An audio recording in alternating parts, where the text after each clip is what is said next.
Hi guys! For today's video, gagawa tayo ng sumandarak mais. Ang inalagay ko lang yung mga sangkap na nandito sa bahay. Siyempre, unang dyan yung darak mais, gata, at asukal. Paghalu-haluin lang yan natin guys, makakagawa na tayo ng sumandarak mais. And then, ibabalot natin siya sa dahon ng saging.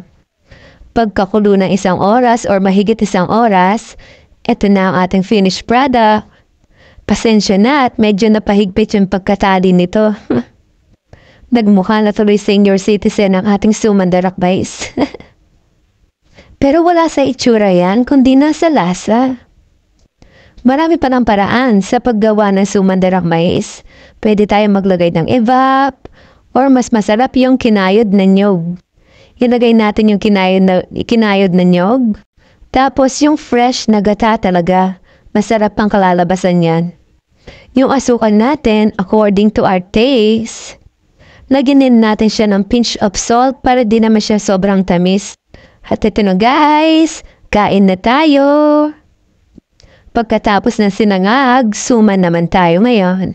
Salamat sa panonood!